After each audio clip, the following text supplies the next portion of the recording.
The key of knowledge was restored through Joseph with the priesthood. We have to be able to comprehend it, the wisdom and the knowledge. And another thing that Brother Cannon said when he talked about this was that by living these commandments and having ourselves temporally, physically in good shape, the wisdom promised would increase in other areas, that we would increase in wisdom and knowledge by keeping this particular word of wisdom.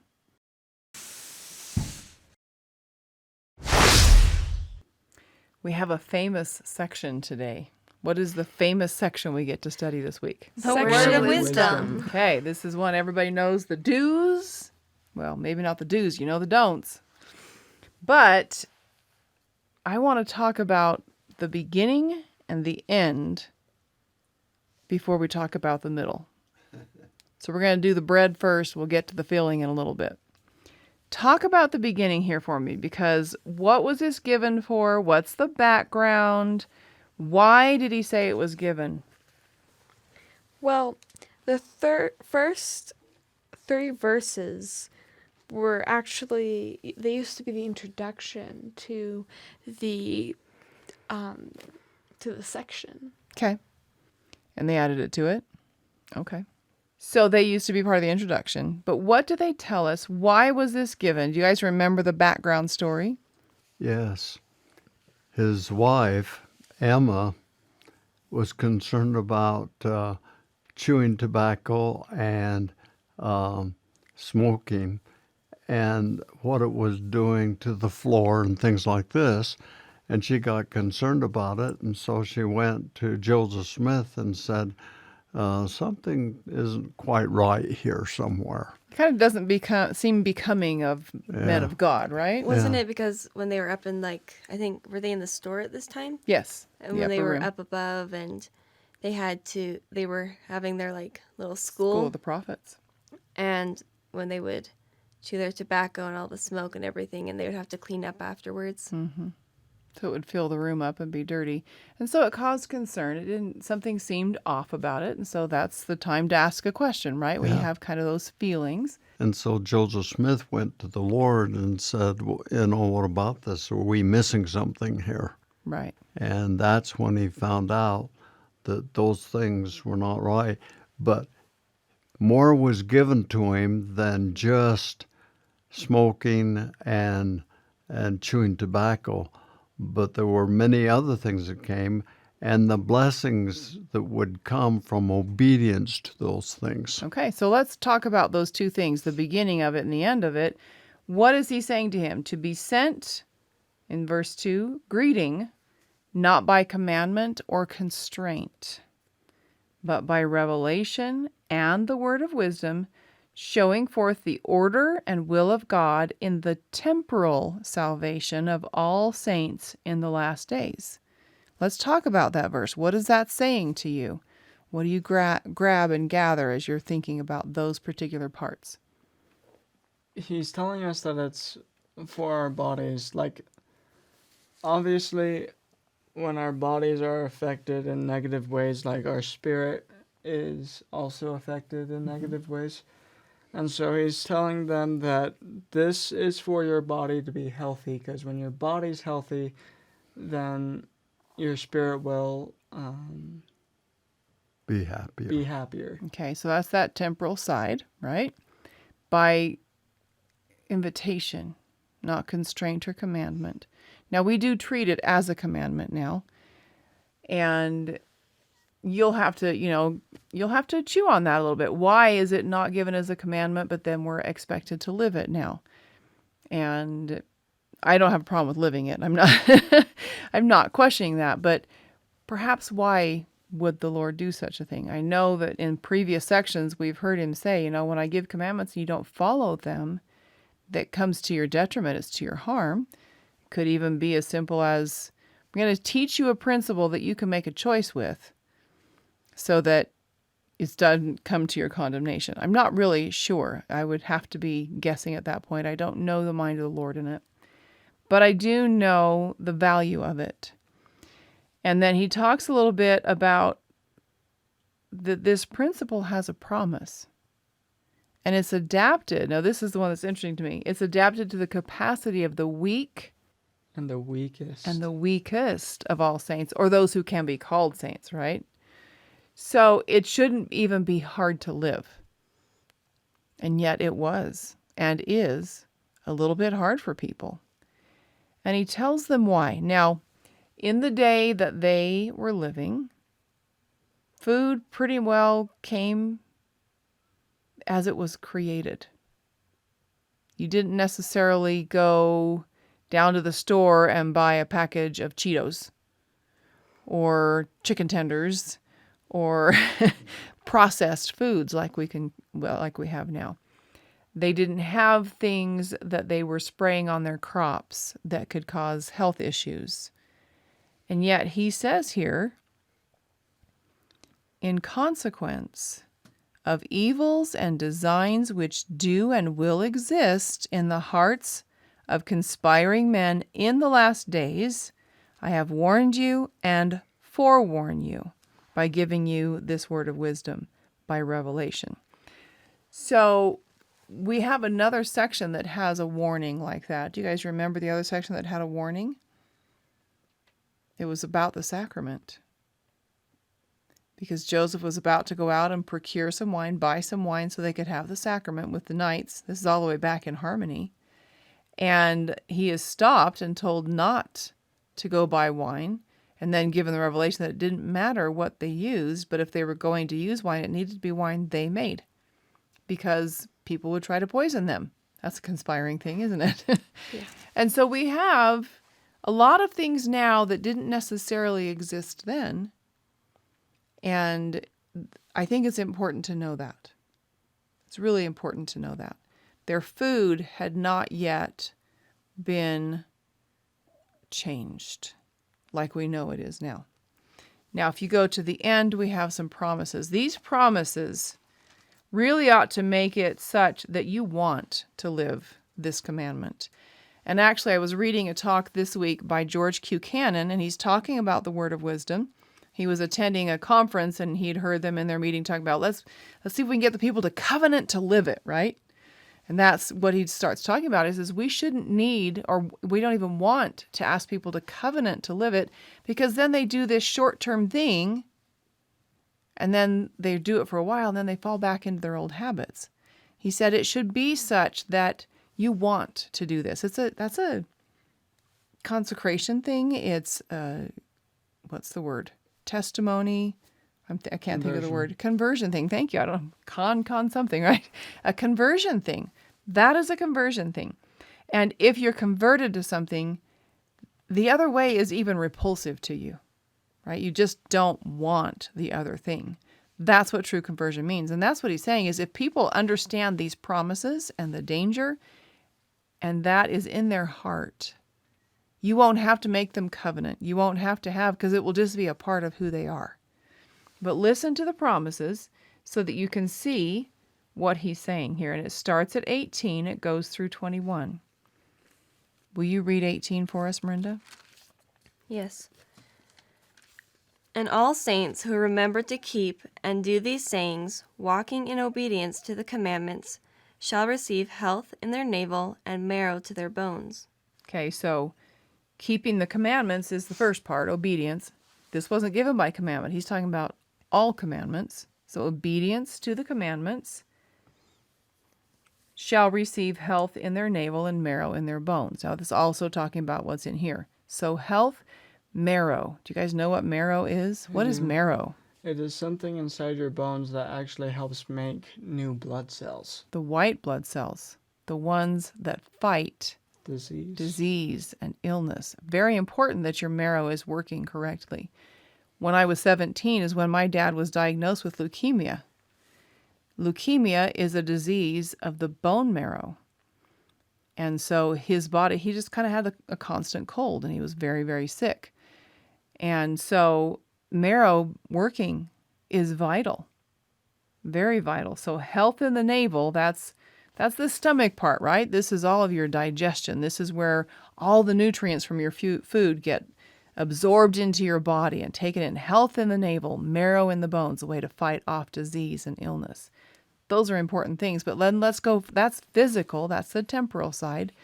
Read 19 for me, Joseph. Okay. And shall find wisdom and great treasures of knowledge, even hidden treasures. Okay. So now what are we talking about? More spiritual things. Right. Wisdom, great treasures of knowledge, hidden treasures, right? The key of knowledge was restored through Joseph with the priesthood. We have to be able to comprehend it, the wisdom and the knowledge. And another thing that Brother Cannon said when he talked about this was that by living these commandments and having ourselves temporally, physically in good shape, the wisdom promised would increase in other areas, that we would increase in wisdom and knowledge by keeping this particular word of wisdom, that it would increase our other sets of wisdom. So I think that's important. Let's look now at 20. Catherine, will you read that one? Yes. And shall run and not be weary, and shall walk and not be faint. Okay, now there's another promise physically. And then we know the last days are full of the judgments of the Lord. So we have physical things going to happen to the earth, but we also have plagues coming. Read 21 for us. This one may be the biggest kicker of all of them, the one that really should make you want to do it. And I, the Lord, give unto them a promise, that the destroying angel shall pass over them as the children of Israel, and not slay them. Amen. Good. The destroying angel shall pass by them. In the night, in Egypt, what did the destroying angel do? Why did they have their Passover feast? Because they were going to be passed over. They were passed over.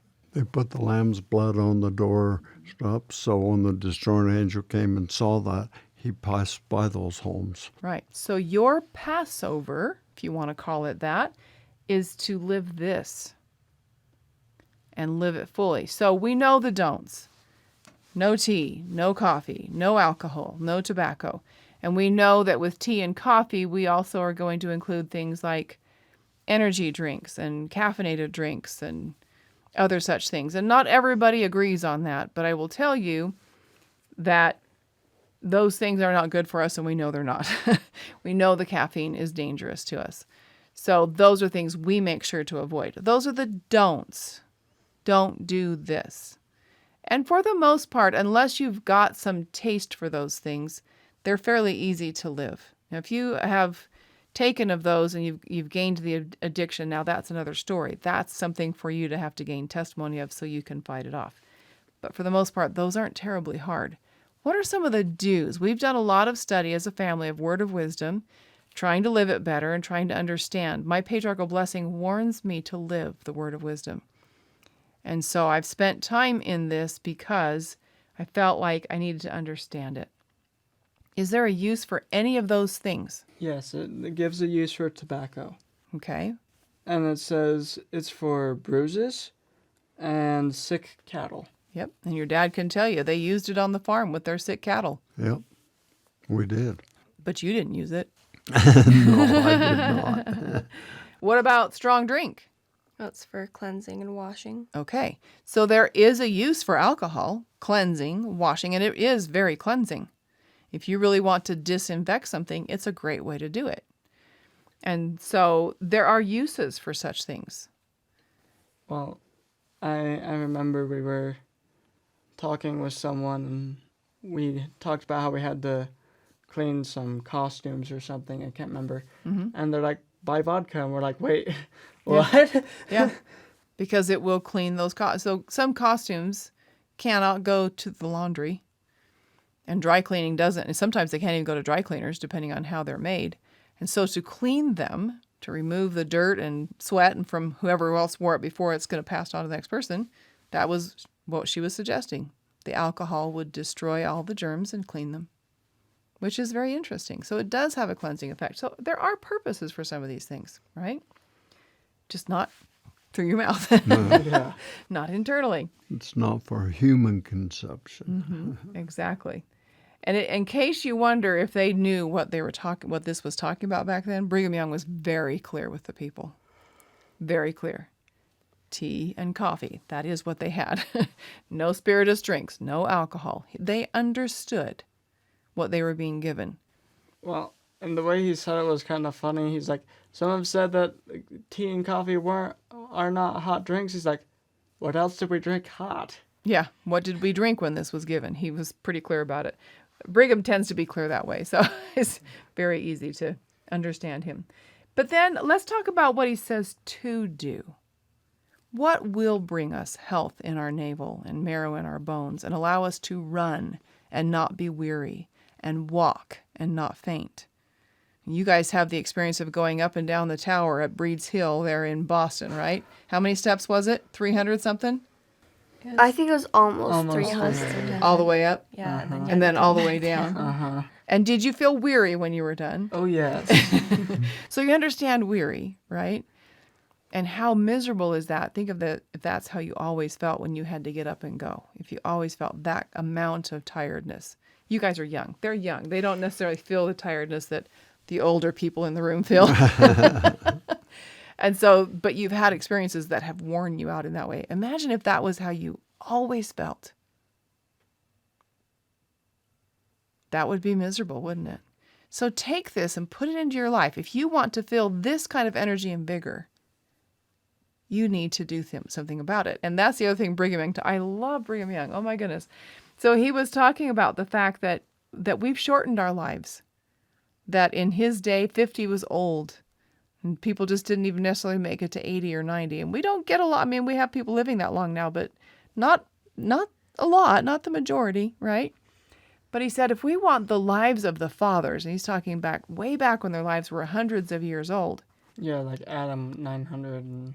Then we need not sow the seeds of destruction for our generation and future generations. If each generation improves on that, then we can increase the lifespan. He actually gave us that responsibility. That we actually have the responsibility to increase that by changing and living this. And I love because he said, 50 and 60 and 70, they should feel like 15, 16, and 17, TEEN year olds. They should have that health and that vigor. And when you read the Old Testament, you read that Moses and Caleb both had that kind of energy and vigor to the end of their lives. Moses said so. I'm just as strong as now as I was when I led you out of Egypt. That was 80 years, of, 40 years of time. And he was 80 years old when he did it. Mm-hmm. So those are incredible promises. Do you want to lay claim on those for yourselves? Do you want to lay claim on those for your children and your grandchildren? I know I do. I don't want the health problems I struggle with to be what you struggle with. I don't want you to pass them on to my grandchildren and then to be passed on to the great-grandchildren. So he's talking about verse 10, wholesome herbs. Verse 11, herbs in the season, fruit in the season, with prudence and thanksgiving. And section 59 says, without extortion. We talked about that. What do you think extortion might mean? What does extortion mean? I'm trying to remember.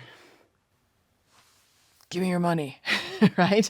It's a force thing. It's pulling it out. What would extortion be when it comes to our herbs and our food? Playing with it to make it produce more. Okay. So when we take food and we make it produce more, whether it's in the growing process or in the hybridization of it, are we maybe taking something from it by extortion? Does it then maybe become less healthy for our bodies? Possibility, right? Does he tell us never to eat meat? No. What does he tell us about meat? To use it sparingly and in times of famine or extreme cold. Okay, so sparingly, times of famine, extreme cold. There may be times when you need meat. When it's cold outside, the protein of meat heats your body. Well, and I was just thinking we've pretty much cut meat out of our own diet, but there were times last winter that we all felt cold, and so you would cook up some meat and we'd be recharged almost. And greater warmth. Famine, you may not be able to grow anything. If the rain doesn't fall or there's something eating your crops and all of a sudden now you have nothing to eat, you might be eating a little more meat. So those are some of the stipulations he gives. It's very important to live all of this by the Spirit, because there are times when you need something physically for your body and you need to know what that is. And if you know how this works and are listening to the Spirit, you'll know when to eat things and when not to. So and then grain is ordained for the use of man, the staff of life. What does a staff do, or a stay? Hold you up. Yeah, you lean on it, right? You kind of lean on that. So grain is ordained for man, beasts of the field, fowls of the heaven, animals that creep on the earth, pretty much everything, right? Grain is for everyone. Grain is for everyone. And then he talks about the fruit of the vine that yieldeth fruit above the ground, in the ground. Okay, that's what you're going to grow in your garden. It's what you're going to grow on your fruit trees. It's the herbs you're going to find as you go walking through your garden. You might call them weeds, and come to find out they're actually good for you. So one of the activities we're going to suggest for this week, and we'll try to make a video on it, is just walk through your yard. What is growing out there? Do you know what's there? Take a walk up in some nature area in your area. We can go up a canyon here, but maybe you don't have canyons. Maybe they have river walks. Wherever you are, take a walk, go through your yard. What kind of weeds have been sent? Because we have discovered that those weeds often have a medicinal purpose. And it seems like when they start to grow, within that year, something is going to happen in the health of our family that we're going to need that weed. If we know what it is and we know what it does and we've harvested it, And we We know how to have it. prepare it. and we know how to prepare it. So take a walk. You take your phone, you take some pictures. If you have an Android phone, there's usually what's called an AI lens. I think that's the artificial intelligence lens. But it will actually take that and do a search and tell you what the plant is. Then you can start to research the plant. You put in things like, can this be used for food? Can this be used for medicine? You start researching it, and you might be surprised what's growing in your backyard. Those dandelions in your grass, they're good for your yard. They're good for you. And then I always love that there's certain foods that are shaped like or look like a part of your body, and they tend to be good for that part of your body. Kidney beans are good for your Kidneys. cauliflower is good for your brain. So a lot of times foods shapes indicate what they're good for. A tomato has chambers, openings. What's it good for? Your heart. Heart. Yeah. So food is very, very interesting. And then it even talks about specifically what grains are better for what animals, but all grain. And we've spent nearly our whole time on the Word of Wisdom today. I am passionate about this. I think you guys are gaining my passion about it. But I have seen miracles. The Book of Mormon talks about how they had long lives and didn't have much death from disease because of the strength and the virtue of the plants that they'd been given and knew how to use. We need to gain that knowledge. We will be able to see greater health. We'll be able to, and I'm not downplaying doctors. There are times you need a doctor. Brigham Young said for setting bones, right? There are things they can do that do save lives. But if we can take care of things before they reach that emergency portion of life and are healthier, we can return to greater vigor. We can run and not be weary and walk and not have strength. We can have wisdom and treasures of knowledge and allow for the Passover of the destroying angel. I know that this section will bless our lives. I've seen it, and I expect to see more from it. If you've been liking our videos, give us a thumbs up. Subscribe, and if you want to receive notifications, hit the bell. Also, find and like us on Facebook. We hope to see you next time.